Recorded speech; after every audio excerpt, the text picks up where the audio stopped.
بسم اللہ الرحمن الرحیم۔ السلام علیکم دوستو، 2 اکتوبر 1187 کی تاریخ کو دنیا کے 3 بڑے مذاہب کے لیے مقدس شہر یروشلم میں تقریباً 90 سال بعد سلطان صلاح الدین ایوبی کی قیادت میں ایک بار پھر مسلمانوں کی حکمرانی کا دور شروع ہوا۔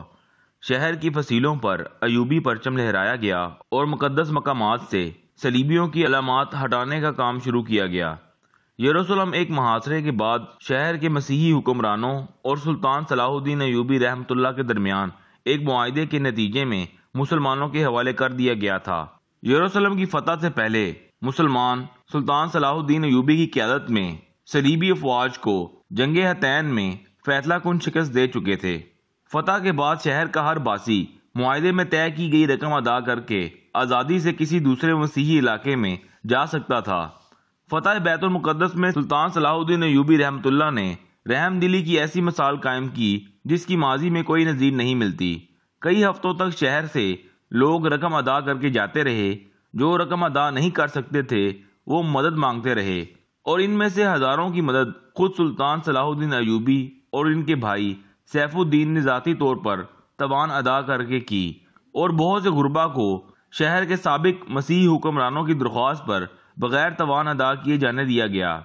یہ وہی یروشلم تھا جس کی سن 1099 عیسوی میں پہلی صلیبی جنگ میں فتح کے بعد صلیبیوں کے یروشلم میں داخلے کے موقع پر یہاں ہر طرف لاشیں تھیں، اور مرد، عورت، بچے، کوئی بھی صلیبیوں کی تلوار سے محفوظ نہیں تھا۔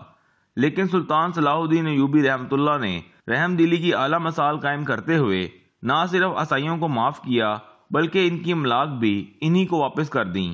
صلاح الدین ایوبی کا جہاد یروشلم کی فتح پر ختم نہیں ہوا، بلکہ انہیں اندازہ تھا کہ اب مسیحی دنیا، جس پر یروشلم جیسے مقدس شہر کے ہاتھ سے نکلنے کی خبر بجلی بن کے گرے گی، اس کو واپس حاصل کرنے کی کوشش کرے گی۔ اور ہوا بھی یوں ہی۔ پورے یورپ کی متحد افواج برطانوی شہنشاہ رچرڈ دی لائن ہارٹ کی قیادت میں بیت المقدس واپس حاصل کرنے کے لیے حملہ آور ہو گئیں، اور یہیں سے تیسری صلیبی جنگ کا آغاز ہوتا ہے، جس میں صلاح الدین ایوبی رحمۃ اللہ نے بیت المقدس کا صلیبی افواج سے 5 برس تک کامیابی سے دفاع کیا۔ تیسری صلیبی جنگ میں مغربی یورپ کے بڑے بڑے بادشاہ خود شریک ہوئے، اور یورپ بھر سے لوگوں کو جنگ میں شرکت پر مائل کرنے کے لیے سلطان ایوبی کی بدترین کردار کشی کی گئی۔ لیکن جنگ کے لیے آنے والے عیسائی نہ صرف یروشلم حاصل کرنے میں ناکام رہے بلکہ سلطان صلاح الدین ایوبی کے بارے میں ایک مختلف تصور لے کر واپس گئے، جو آج تک تمام تر پروپیگنڈے کے باوجود قائم ہے۔ لیکن آج تاریخ پھر خود کو دہرا رہی ہے، اور یروشلم پھر کسی صلاح الدین ایوبی رحمۃ اللہ کا منتظر نظر آتا ہے۔